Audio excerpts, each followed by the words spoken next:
Good morning. This is Shapon Sengupta. I welcome you all to my YouTube channel. Today, my guest is Shri Boudhayan Mukherjee, a brilliant poet, a very impactful prose writer, and an outstanding translator too. What is more, he is equally at ease and very prolific in both the languages, that is English and his mother tongue, Bangla. So while we wait to hear his story, here is the reason why I have chosen so far and I propose to do in future the people that I do. These are outstanding achievers in our midst, or to say in Bengali, সাধারণের মধ্যে অসাধারণ. I once again repeat my request to all of you. Please see this view, like, share, and do subscribe. Thank you all. Good morning, Boudhayan. Thank you. So, you have attended two very iconic institutions. Yeah. You are schooling at Narendrapur Ramakrishna Mission School, and you have had higher studies at Shantiniketon Vishwabharati. Yeah. So, how did these two institutions help you shape up as a person? Also, granting that Shantiniketon is far, far bigger in size, fame, name, and scope. Still, how would you like to compare these two iconic institutions, both in terms of similarities and other ways? I thank you, Shapon. I'm so happy and I feel so honored that you have selected me to have this discourse with you, this tete-a-tete. Mainly as a writer that I have been, you know me now as a writer, although we were classmates once. Now about your question, let me go straight into it. Both Narendrapur Ramakrishna Mission and Vishwabharati are indeed iconic institutions, but they have really both helped me to become what I am today. My early adolescence in Narendrapur taught me a very, very disciplined life under the guidance of monks and teachers. Sri Ramakrishna, Sharadama, Swamiji, and his Guru Bhais had the main motto. This was to serve mankind. To serve mankind, they said, is to serve God, and it was really that inspired me to begin my life with such great motto. Then the teaching and sports facilities were also excellent there. But you see, Vishwabharati was a complete changeover for me. I was free as a lark. There were no boundary walls as in Narendrapur. The freedom to do as you wish was a boon if one could utilize it both for academic purpose and creativity. Be it in fine arts, literature, music, and open-air classes. Since when literature, more particular poetry, Yeah. really did start to capture your imagination? And who were your early inspirations? It's a very difficult question to answer, but I'll try to focus mainly on poetry, which had captured my imagination since my childhood. Although I am also a prolific prose writer, see, and in two languages at the same time, simultaneously, English and Bangla. You see, children are attracted to poetry mainly because of the element of rhyme. I started my early schooling at Dinobili, a convent school at Dhanbad, before I shifted to Narendrapur. We had a great library at Dinobili and also very competent European teachers, mainly German monks and Austrian monks also, who taught us literature and poetry in English. At home, we had books in Bengali, and reciting Tagore and Nazrul was encouraged by your parents and also by your neighbors. In fact, we had enacted Dagghar and other plays on stage. My father once asked me to translate Wordsworth's Solitary Reaper, and I wrote many Solitary Reapers after that. No, when I grew up. At Narendrapur, our English first language class, this class was mentored by our European teacher, British teacher, Mr. Chris Stokes. He also recharged my love for literature. He gave me umpteen books, novels, books of poetry, and what have you to read beyond the purview of class syllabus. That is, but let me tell you also this. Being a voracious reader, I wanted to emulate writers. Mr. Stokes made me during the school tenure there, as long as he was with us,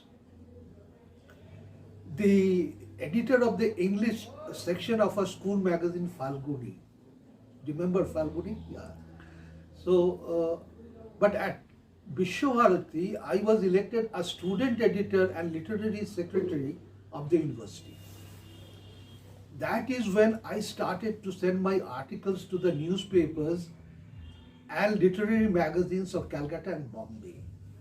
Fortunately, my contributions were accepted, although they didn't know that I was studying agricultural science at that time.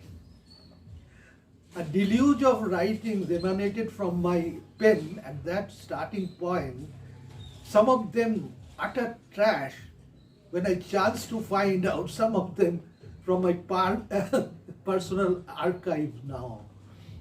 But it was a process of honing my skills as a wordsmith, because I dreamed of becoming a journalist, if not anything else, but not a farmer. It would appear that while in Shantiniketon you dived headlong into serious literary endeavor. Tell us a little more about it. Yes, of course. That was the time when my poetry was published by the Statesman and the Telegraph and other Bombay magazines. When they were being published, people started taking notice of me. Jayanto Mahapatro, a doyen of Indian English poetry, selected my poems for the Sunday Telegraph, and Dr. P. Lal, another great name of English poetry, published my first book of verse, Black Milk, in 1990 from his writer's workshop. The first book got rave reviews, but at the same time my first book of Bengali poems, Shantiniketon, was released thereafter only. After the release of the Black Milk, the Bengali collection, the first Bengali collection, Shantiniketon, came out. And so I was having the cakes and eating them too in English and my mother tongue. And I thought it was everybody thinks that it was a very crazy journey, because in Bangla you call it Du Naukaয় পা দিয়ে চলা. But I enjoyed this freedom to the hill. What can be seen that you have composed and translated freely in both the languages, translated both ways from Bengali to English and the vice versa, and you have composed in both the languages. Yeah, so you are equally proficient, almost equally proficient in both the languages. You have been well acclaimed. Even then, I would still like to have I have my own curiosities. Which is your preferred medium, English? When I was thinking about all this since how I came to translation, I have to go back to the earlier years when I was both writing in English and Bengali at the same time. People came to understand who, especially those poets in the Bengali circle, they knew that I was also proficient in English because my writing was also appearing in English. At the same time, I was editing a Bengali magazine, Kantoshwar. I edited it for nearly 30 years or so. So they knew this man is capable of doing the thing that they wanted.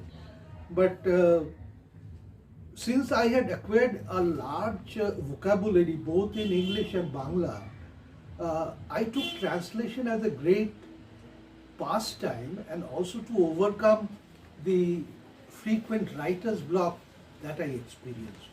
See, then, only poets can translate poetry in the best possible manner. That is the usual saying that goes, and I think that is very correct also. I was approached by many Bengali poets to translate their poetry to English for pan-Indian readership.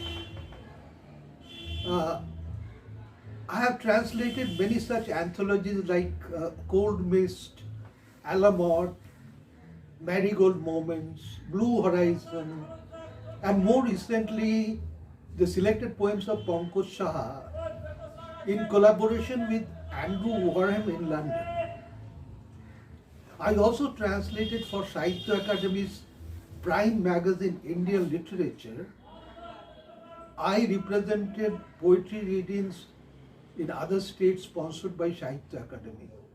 And Sahitya Akademi, mostly encourages translation of poetry and from all the states, all the scheduled languages they represent. I was also asked to represent from Bengal, of course, both with Bengali poetry and English poetry also. It happens that I also translated a collection of short stories in Bengali at that time.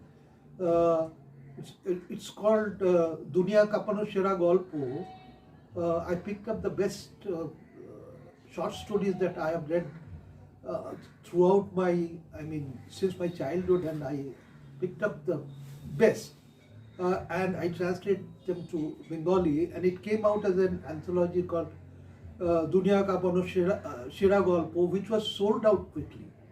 So I don't have a copy now, but it will be reprinted with some new editions of short stories, and it will come out in the book fair, the coming Calcutta book fair, possibly. About your question about preferred medium for reading and writing, which you were asking, I have no qualms really, Shapon. I really have no qualms. But since English is the all India linked language, I get a wider readership in that language. So in that way, technically or for the sake of marketability, I would rather prefer to write in English, because more people will be able to, I'll be able to reach out to more number of people. So, but I love my Bengali. Okay, on to my next curiosity. Your English composition or translation got published from more than one country outside India. So how did it? Because now I must say, to make it very short and precise, internet has made it easier now. You see, the internet. I have better access to foreign journals, and they often invite me to contribute in international anthologies, mainly poetry. The web magazines also display my work, although I am still fond of printed books and lit signs. I'm still fond of the old way that people of my generation love the printed book, to have the feeling of touch and all this thing, to turn the pages, keep it, and then again read it. So I have got some preference. It's more sentimental than. Apart from the many contributions of poems or literary critics you have made to Indian or overseas publications, how many books you have authored? Please show us a few of the covers. Yeah, I have 5 collections of poetry, 5 books of translations. I've edited a Bengali magazine, Contoshore, for nearly 30 years. Co-edited an English magazine called Persone, and also the house magazine Triveni Dhara. It was a bilingual magazine with an impression of about 40,000 from the head office of my nationalized bank. Interestingly, I took a sabbatical from my bank to teach creative writing in English at IGNOU. Now I frequently contribute in English at Outlook India magazine and many other such magazines. I have shown you some of the covers. I think I have given you some of the covers of the books, but not all, because some of them are Okay, out of you have print. been a prolific translator, both from English to Bengali and Bengali to English. It is generally thought that any literary creation loses some flavor in the process of translation. Yet, in your case, there is recorded acknowledgement from the writer or publisher that there was effective embellishments, so much so that they termed it as transcreation.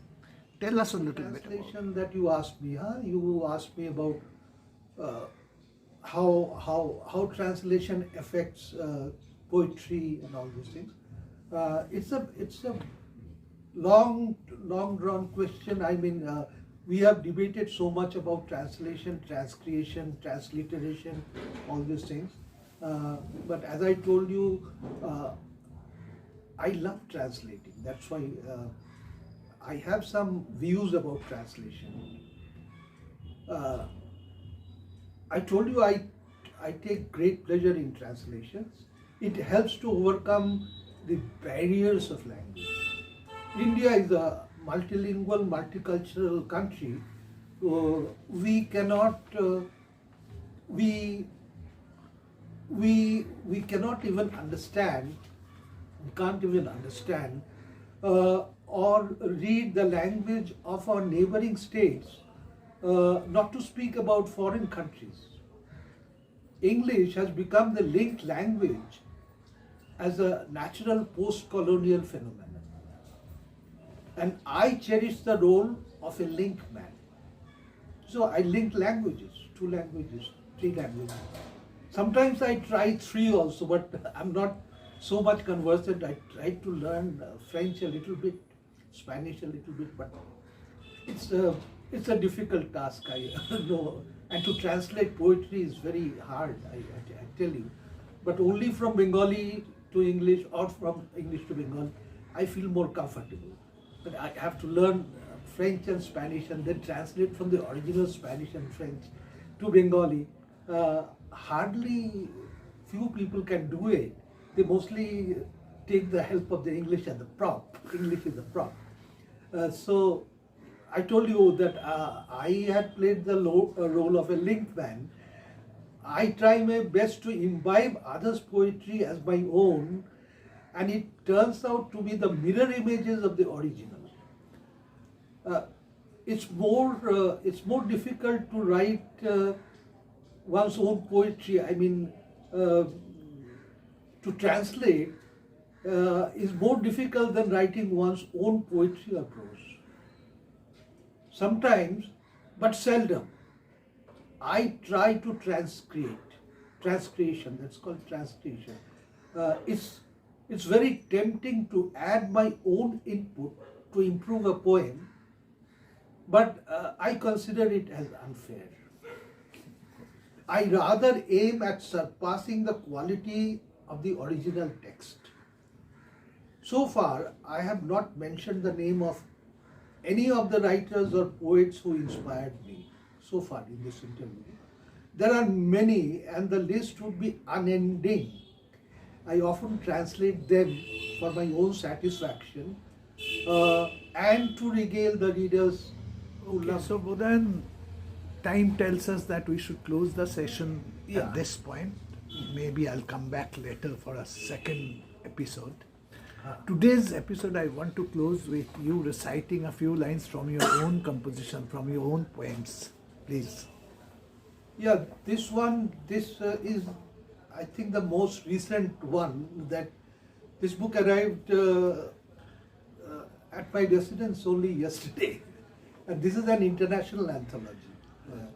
International, both Indian and the foreign poets, they have selected the best. Okay. And I am very honored that they have selected three of my poems here. Uh,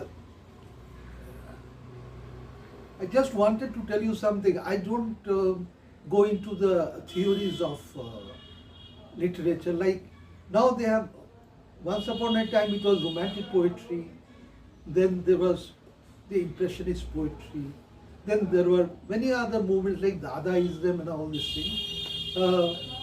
Now it has, the academics has pushed it to that level that they even say about post-colonial poetry, postmodern poetry, subaltern poetry, Dalit poetry, gender-based poetry, LGBT poetry. But I think poetry has all the reasons to be the same. I mean, poetry can be anything. Basically, you don't support categorization. I really don't find any. It's meaningless. Even I like children writing poetry, and I find something, some genuine stuff, impressions. I mean, the passion, or the, I told you about the rhymes. Children follow rhymes. They like rhymes. Yeah. Why most of the people, the general readers, who used to read poetry once upon a time during our generation or even before that, has turned away their faces from poetry today? That is one of the questions that I always ask. Because they have changed to this blank verse. They have free verse, blank verse. There's no rhymes, but there are inner rhymes. Like you see, blank verse has got a meter, but no rhyme. Rhyme, meter, all these things.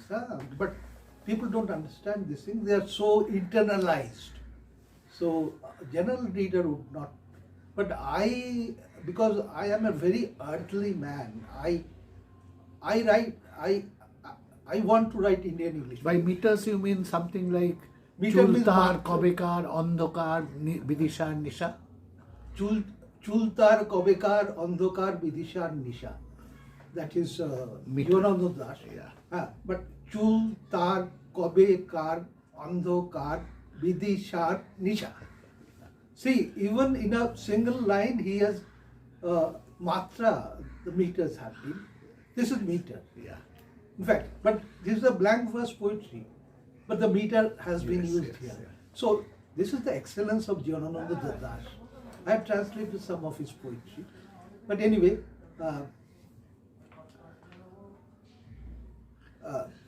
this one is called "Death of a Revolutionary." It's an elegy.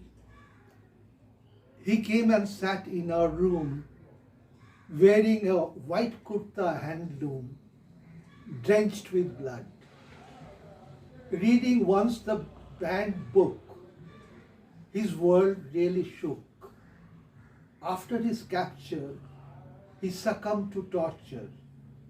Of him later, we heard no more.